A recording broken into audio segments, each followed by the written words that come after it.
पंडित और धोबी की कहानी। सुनिए मज़ेदार कथा। जी हाँ दोस्तों, आज कथा पंडित और धोबी की है, तो ये कथा अंत तक जरूर सुनना, वीडियो अंत तक देखना। तो इससे आपको सीखने को मिलेगा, कुछ जानने को मिलेगा कि आपकी इसमें क्या गलती होती है, आप क्या करते हैं। तो चलिए बिना देरी किए कथा शुरू करते हैं। तो एक बार एक पंडित था, एक धोबी था। धोबी राजा के समय का था, जो कि राजा का अलग धोबी होता है, उस प्रकार का धोबी था। जैसे प्रधानमंत्री का अलग ड्राइवर होता है, उसी तरह ये जो था अहंकार में आ गया था धोबी के। हाँ, हम राजा के धोबी हैं, विशेष धोबी हैं, इसलिए हम जो चाहें वो करेंगे। अब पंडित जो थे अपनी पूजा पाठ करते थे।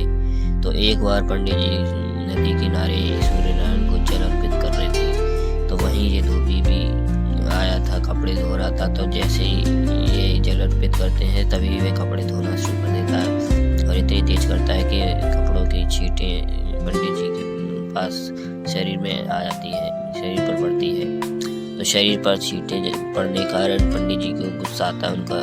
उनकी जो जल चढ़ाने की जो पूजा थी वो भंग हो जाती है, वो इस तरह बेकार हो जाती है। तो किसी और गंदे कपड़ों से आने पर तो पंडित जी तुरंत उसे चिल्लाते हैं कि अरे मूर्ख, तुझे दिखता नहीं है, मैं जल चढ़ा रहा हूँ, जल अर्पित कर रहा हूँ सूर्य नारायण को। तो धोबी जो था अपने अहंकार में चोर था, क्योंकि राजा का था धोबी, इसलिए उसे ज़्यादा ही वो आता था दूसरे को दिखाने में कि मैं कितना बड़ा हूँ। हाँ, तो धोबी कहता है तो मैं क्या करूँ, क्यों चढ़ा रहे हो? तो मैं तो अपने कपड़े धोऊंगा, मेरा काम है। और वैसे ही मैं राजा का धोबी हूँ, मुझसे ज़्यादा बोलोगे तो शिकायत कर दूंगा। तो इस तरह अहंकार भरा हुआ था उसमें। तो पंडित जी और ये धोबी की इस तरह हालत देखकर पंडित जी को देखकर भगवान विष्णु ने अपने सुदर्शन चक्र को तुरंत भेजा इस धोबी का गला काटने के लिए कि जाओ सुदर्शन चक्र, इसका गला काट के लाओ, धोबी ज़्यादा बोल रहा है, हमारे भक्त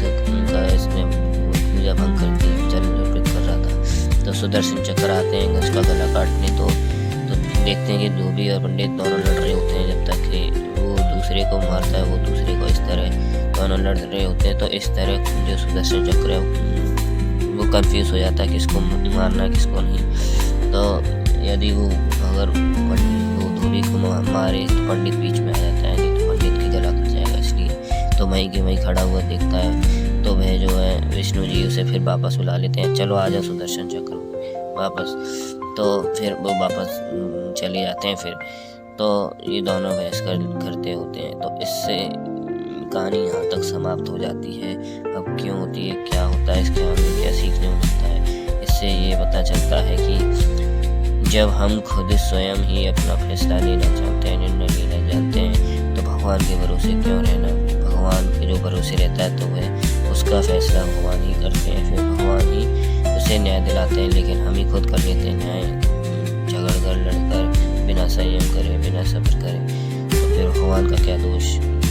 तो इस तरह हम कई बार गलतियाँ करते हैं, तो हम खुद ही फैसला करते हैं। हमें विश्वास रखना चाहिए भगवान पर। हमें बस विश्वास रखेंगे तो भगवान अवश्य हमारा न्याय करेंगे। कई बार हम ऐसे ही बहस कर लेते हैं, खुद ही निर्णय ले लेते हैं। तो ये जो है इंसान को सीखने को मिलता है, इंसान के ऊपर। तो उम्मीद करता हूँ वीडियो अच्छी लगी होगी, समझ में आई होगी। तो वीडियो को लाइक कर देना, चैनल को सब्सक्राइब कर लेना, चैनल से जुड़ जाना। ऐसी और वीडियो पाने के लिए सब्सक्राइब कर लेना, ज़्यादा से ज़्यादा शेयर करना अपने दोस्तों रिश्तेदारों को। कमेंट में जय श्री राम जरूर लिखना।